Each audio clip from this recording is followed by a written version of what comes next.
Hello everyone, last video में अच्छा response मिला देखने को, प्लस सब्सक्राइबर भी आए नए, so thank you for that. तो मुझे बचपन से ही देवी देवताओं की कहानियां बहुत ज़्यादा पसंद थी और इसका बहुत बड़ा रीज़न था मेरे नाना नानी, जो कि मुझे ये कहानियां सुनाया करते थे। उन्हीं के थ्रू मुझे भगवान विष्णु के 10 अवतारों के बारे में पता चला था, देवी देवताओं असुरों के बीच में लड़ाई के बारे में आइडिया लगा था। और तब से मेरे दिमाग में एक क्वेश्चन रहता था कि आखिर ये चीज़ें हुई कब है। Now there is a very interesting concept in Hindu cosmology, that is of yug cycle. देखो, पूरी दुनिया 4 युग के साइकिल में बटी हुई है, सतयुग, त्रेता युग, द्वापर युग और कलयुग, जिसमें अभी हम लोग प्रेजेंटली रह रहे हैं। और ये जो पुराण की कहानियां हैं, पुराण की, वेदों की, गीता, ये सब पिछले युगों में लिखी गई हैं, ऐसा कहा जाता है। So I was always interested to know कि आखिर इन सारी कहानियों की एग्जैक्ट टाइमलाइन क्या है। अब हिंदू थियोलॉजी की प्रॉब्लम ये है कि कोई भी कहानी लीनियर टाइप में लिखी नहीं गई है।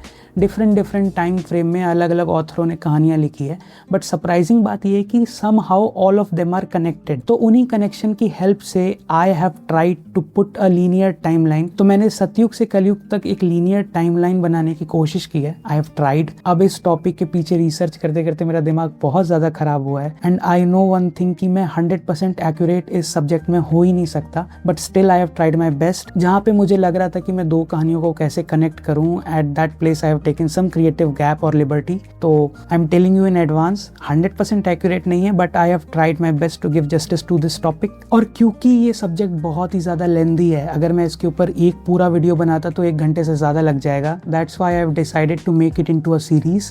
तो इस वीडियो में हम लोग सतयुग कवर करने वाले हैं और नेक्स्ट वीडियो में हम लोग और युगों को कवर करेंगे। तो चलिए ज्यादा टाइम वेस्ट नहीं करते हैं, let us get straight into the topic. तो हमारी कहानी स्टार्ट होती है एक्चुअली सतयुग से भी पहले वाले युग में, जहाँ पे ह्यूमैनिटी अपनी पीक डेवलपमेंट में पहुंच चुकी होती है। वी आर टेक्नोलॉजिकली डेवलप्ड, और इसके पीछे हाथ होता है असुरों का, because they were ruling us at that time. असुर हम लोग के ऊपर राज करा करते थे। अब इस टेक्नोलॉजिकल डेवलपमेंट के साथ ये प्रॉब्लम आई कि इन्वायरमेंट का एक्सप्लॉयटेशन हद से ज्यादा बढ़ गया और ओवरऑल मोरल डिक्लाइन भी हद से ज्यादा हो गया। Everything started going wrong. और ये चीज देवताओं को बिल्कुल भी पसंद नहीं आई, बिकॉज असुरों ने देवताओं से कंट्रोल दम पे छीना था। So this started a war between devas and asura, जिसके कारण ओवरऑल कॉस्मिक बैलेंस बिगड़ गया। अब ये लड़ाई जितनी ज्यादा इंटेंस हुई, उतना ज्यादा बैलेंस बिगड़ता चला गया। एंड त्रिमूर्ति जो है, the Holi Trinity of Hinduism, Brahma, Vishnu and Mahesh, they decided that it is time for the great reset, जिसे हम लोग शास्त्र की भाषा में प्रलय बुलाते हैं। अब उस टाइम में एंट्री होती है राजा सत्यव्रत की, जो कि एक साउदर्न रीजन के किसी देश के राजा होते हैं उस टाइम पे। उनका इकलौता ऐसा राज्य होता है जो कि अभी तक धर्म को फॉलो कर रहा होता है उस पूरे बैड टाइम में। सो भगवान ये डिसाइड करते हैं that he will be chosen to lead the next yug. फिर उसके बाद वही होता है, राजा सत्यव्रत एक वक्त पे समुद्र के पास पूजा कर रहे होते हैं, उन्हें एक छोटी सी मछली मिलती है जिसको वो बचा लेते हैं,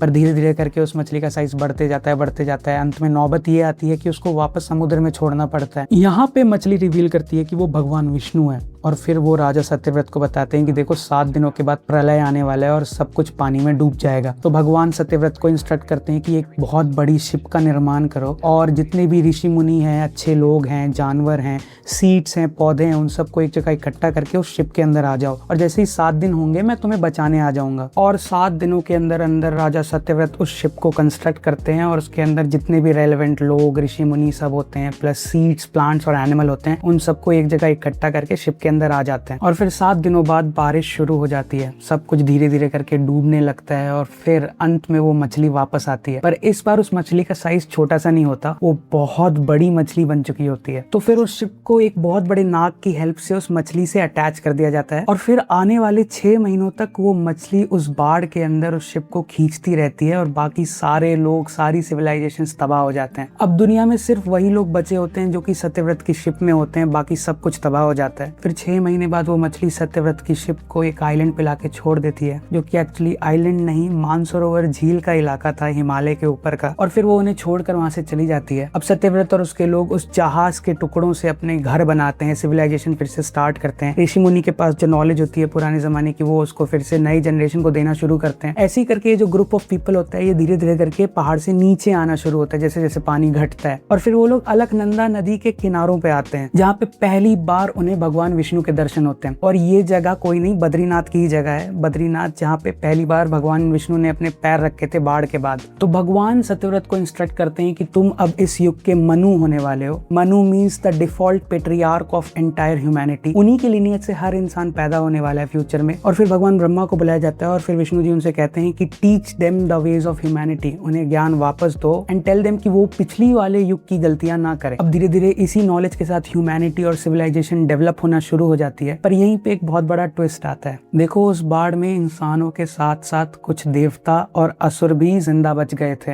एंड दिस टाइम त्रिमूर्ति ने देवताओं को चूज किया इस धरती को हैंडल करने के लिए। अब उन्हीं देवों में से एक देवता का नाम था पुरंदर, जो सबसे ज्यादा केपेबल माने गए इन सारे ग्रुप में से। And because of that he was given the title of Indra और द किंग ऑफ गॉड्स। अब असुरों में भी गुरु शुक्राचार्य, मायासुर, पुलोमन, विप्रचित्ति और भी बहुत सारे असुर बच गए थे समहाउ। और प्रलय के बाद ऑलमोस्ट उनके लिए सब कुछ बदल गया था, बिकॉज इस युग में असुरों से अथॉरिटी छीन ली गई थी। And asuras were not happy about that, because असुर और देव एक ही स्टैंडर्ड पे होल्ड आउट करते हैं, बस दोनों का नेचर एक दूसरे से बहुत ज्यादा अपोजिट है। इसलिए उन्होंने सोचा कि they will take their power back and that is why they started developing themselves secretly. Mayasur जो था, जिसे असुरों का सबसे बड़ा आर्किटेक्ट कहा जाता था, he started building new lokas or worlds for demons and asuras below the भूलोक। और असुर सिविलाइजेशन भी धीरे धीरे ग्रो करने लगी। बस डिफरेंस ये था कि देवता लोग ऊपर रहते थे और असुर लोग नीचे रहते थे, और यहाँ बीच में थी भूलोक। अब जैसे जैसे ह्यूमन सिविलाइजेशन डेवलप कर रही है, इसी के साथ साथ एक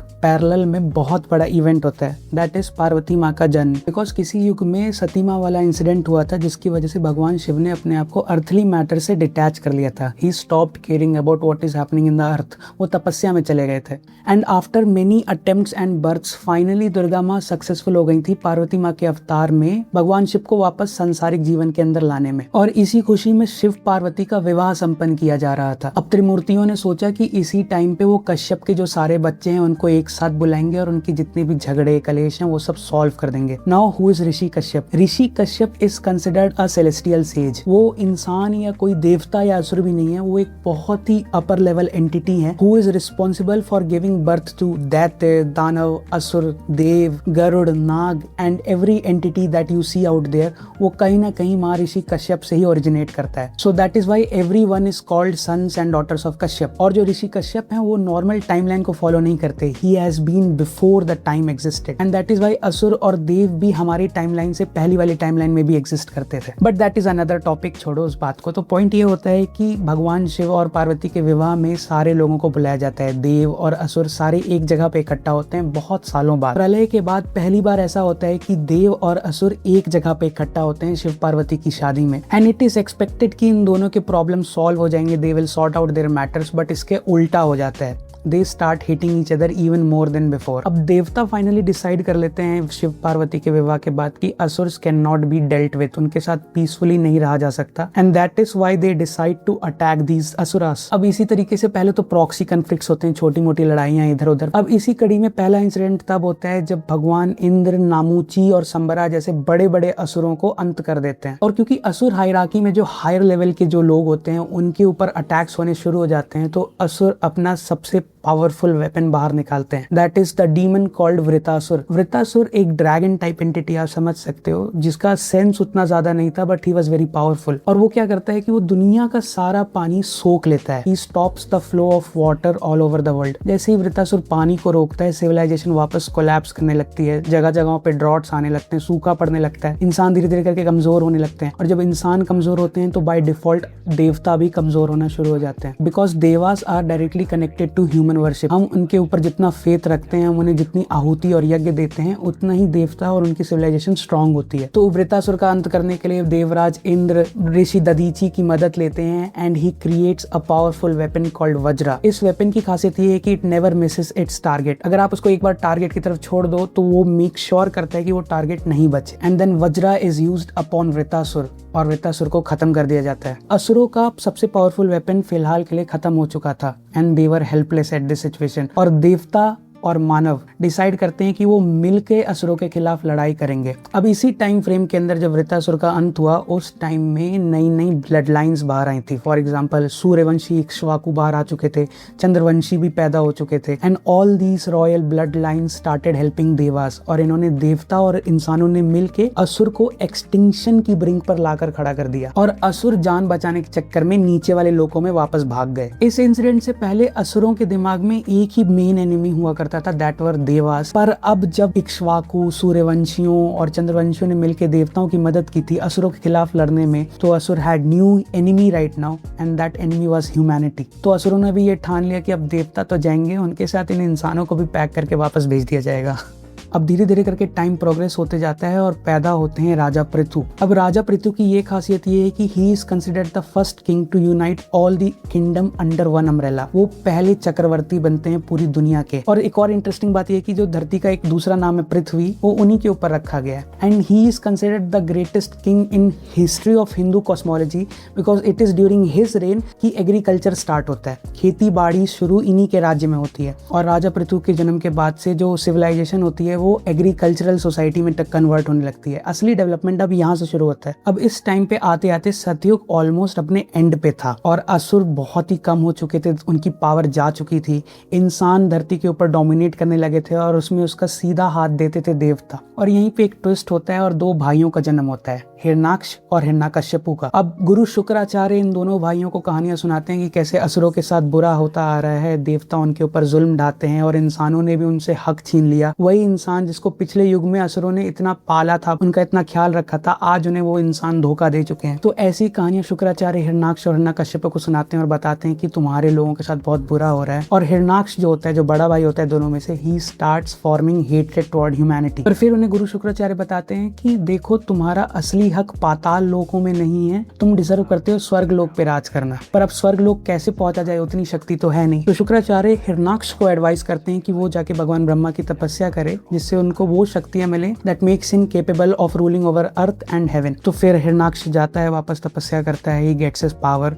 and he starts attacking the world. वो धरती पे जितने भी राजा होते हैं उन लोगों पे कब्जा कर लेता है, उन सबको तबाह कर देता है। But when he tries to go to heaven, जब वो स्वर्ग पे हमला करने की कोशिश करता है तो कर नहीं पाता, देवता उसको वापस नीचे गिरा देते हैं। उसकी सिंपल वजह ये थी कि देवता और इंसान अभी भी मिलके असुर सिविलाइजेशन पे अटैक कर रहे थे। Humanity and Dewas were not alone, they were together. और जब तक इंसान देवताओं की पूजा करते रहता, जब तक उन्हें यज्ञ और आहुति देता रहता, तब तक देवताओं को हराया नहीं जा सकता था और तब तक हिरणाक्ष स्वर्ग पे कब्जा भी नहीं कर सकता था। तो हिरणाक्ष के दिमाग में एक सॉलिड प्लान आता है दैट ही डिसाइड्स कि इस पूरे जो कॉस्मिक स्ट्रक्चर है उसका न्यूट्रल पॉइंट भूलोक है। यहीं पे इंसान रहते हैं और यहीं से वो एनर्जी जनरेट होती है जो कि ऊपर वाले लोक्स को फ्यूल करती है। तो हिरणाक्ष डिसाइड करता है कि अब वो भूलोक को ही इस इक्वेशन से हटा देगा। अगर भूलोक और मानव नहीं रहेंगे तो देवताओं की शक्तियां छीन पड़ जाएंगी और असुर फिर बहुत ही ईजिली ऊपर वाले लोकों पर हमला कर पाएंगे। तो हिरणाक्ष वही करता है, वो धरती को उठाता है और गर्भोधर समुद्र में ले जाके छुपा देता है। अब थोड़ा हिंदू कॉस्मोलॉजी को समझते हैं। देखो, ओवरऑल यूनिवर्स 14 लोक्स में डिवाइडेड है। अब आप इन लोकों को पैरेलल डायमेंशन या प्लैनेट्स कुछ भी समझ सकते हो, पर ये एक के ऊपर एक के ऊपर एक के ऊपर स्टैक्ड है। 7 लोक ऊपर स्टैक्ड है और 7 लोक नीचे स्टैक्ड है और बीच पे होता है भूलोक, जिसको हम लोग कर्म लोक या मृत्यु लोक भी कहते हैं। और इस पूरे कॉस्मिक स्ट्रक्चर के जो बेस है उसके सबसे नीचे है गर्भोदर समुद्र, that is called the cosmic ocean और द ओशियन ऑफ नथिंगनेस। तो यहाँ पे कुछ एग्जिस्ट नहीं करता सिवाय विष्णु भगवान के एक रूप को छोड़ के, जो कि इस समुद्र के ऊपर लेटे रहते हैं और उनके शेषनाग के ऊपर ये पूरा कॉस्मिक स्ट्रक्चर ऐसे करके सेटअप रहता है। तो हिरणाक्ष धरती को गर्भोदर समुद्र में छुपा देता है and that causes a imbalance in this whole structure, जिसकी वजह से भगवान विष्णु इन्वॉल्व हो जाते हैं। फिर वो वराह रूप लेते हैं, हिरणाक्ष का वध करते हैं और वापस भूलोक को अपने सही जगह पे सेट करते हैं। तो अचानक से असुर सिविलाइजेशन अपनी पीक पे जारी होती है और उनका मेन हीरो ही खत्म कर दिया जाता है। तो जो हिरणाक्ष का छोटा भाई होता है हिरण्यकश्यपु, ही रियलाइजेस वन थिंग कि अगर वो लोग डायरेक्टली कॉस्मिक स्ट्रक्चर से छेड़छाड़ करने की कोशिश करेंगे तो भगवान विष्णु या त्रिमूर्ति इन्वॉल्व हो जाते हैं और उनसे जीतना तो किसी की बस की बात नहीं है, ना देवों की ना असुरों की। So he finds out one plan. अगर देवताओं की पूजा बंद करवा दी जाती है तो उनको वो एनर्जी मिलेगी नहीं, और अगर देवताओं को वो एनर्जी नहीं मिलेगी जो यज्ञों और आहुति से मिलती है, then they will become weak, और फिर असुर बहुत ही ईजिली देवताओं के लोगों पे हमला कर पाएंगे। तो हिरण्यकशिपु भी वही करता है जो उसके बड़े भाई ने किया था। ही गोज, ही डस तपस्या, और फिर वो वरदान प्राप्त करता है, वही वाला जो मुझे बाहर कोई नहीं मार सके, ना मुझे अंदर कोई मार सके, ना मुझे कोई देव मार सके, ना मुझे कोई असुर मार सके, ना मुझे कोई मानव मार सके। मतलब वो हर पॉइंट्स को छू लेता है कि मुझे कोई भी इन सिचुएशंस में नहीं मार सकता, and he basically becomes invincible. और उसके बाद वो नेक्स्ट काम जो करता है, जो कि सबसे स्मार्ट काम होता है, he bans the worship of devas and Bhagwan Vishnu. तो वो सारे भगवानों की पूजा बैन करवा देता है पूरी धरती पे, और वो सारी पूजा वापस असुरों की तरफ लगवा देता है। ही गिव्स एन अल्टरनेटिव, या तो तुम हिरण्यकशिपु की पूजा करो या तो तुम्हें खत्म कर दिया जाएगा। तो फिर धीरे धीरे करके मानवता वापस हिरण्यकशिपु की पूजा करने लगती है। और सरप्राइजिंगली जो इक्वेशन देवताओं पे अप्लाई होता है वो असुरों पे भी अप्लाई होता है। अगर आप देवताओं की पूजा करते हो तो देवताओं को शक्ति मिलती है, और अगर इंसान असुरों की पूजा करते हैं तो असुरों को शक्ति मिलने लगती है। And that is what happens. असुर वापस शक्तिशाली बन जाते हैं, हिरण्यकशिपु स्वर्ग को भी जीत जाता है और इंद्र को कैदी बना लेता है। अब असुरों को दुनिया में हराने वाला कोई है नहीं। फिर से उत्पात शुरू हो जाता है, वही एक्सपेंशन शुरू हो जाता है, और वापस धरती डिक्लाइन में जाने लगती है। पर यही टाइमलाइन में एक बहुत बड़ी आयरनी होती है, जिसको मैं डिवाइन आयरनी या भगवान की ब्लैक कॉमेडी कहता हूँ, because there is always a twist in a story. तो हिरण्यकशिपु के घर में प्रहलाद का जन्म हो जाता है, and Prahlad can be called the greatest devotee of Lord Vishnu. Prahlad अभी तक के भगवान विष्णु के सबसे बड़े भक्त माने जाते हैं। अब हिरण्यकशिपु ने तो दुनिया में भगवान की पूजा बैन करवा रखी है, पर उनके घर में ही उनका अपना बेटा जो होता है वही भगवान विष्णु की पूजा करने लगता है। शुरू में हिरण्यकशिपु उसको समझाता है कि नहीं कर, ये सब मत कर। प्रहलाद नहीं मानता, तो फिर उसके ऊपर जानलेवा हमला करना शुरू कर दिया जाता है। But when this thing becomes very serious, जब लगता है कि प्रहलाद के ऊपर सच में जान का खतरा है, तो फिर वो पिलर वाला इंसिडेंट होता है जिसमें से भगवान नरसिम्हा बाहर निकल के आते हैं, एंड ही डिस्ट्रॉयज हिरण्यकशिपु। अब असुरों को वापस लगता है कि शायद देवता जीत जाएंगे, वापस असुरों से सारी शक्तियां छीन ली जाएंगी। पर भगवान विष्णु डज समथिंग सरप्राइजिंग। वो इस दुनिया की अथॉरिटी प्रहलाद के हाथों में सौंप देते हैं, बिकॉज देवों और असुरों इन सब में सबसे ज्यादा अच्छा इंसान प्रहलाद है। He can be considered the greatest person. तो भगवान विष्णु को लगता है कि प्रहलाद की ब्लड लाइन धरती को इस बार ज्यादा अच्छे से संभाल पाएगी, और इस न्यूज से असुरों को बहुत ज्यादा खुशी होती है। उन्हें लगता है कि उनके साथ न्याय हुआ है, they have got a right king. पर भगवान इंद्र और बाकी देवताओं को ये बात बिल्कुल भी अच्छी नहीं लगती। They don't trust asuras, and they feel कि उनकी पावर छीनी जा रही है।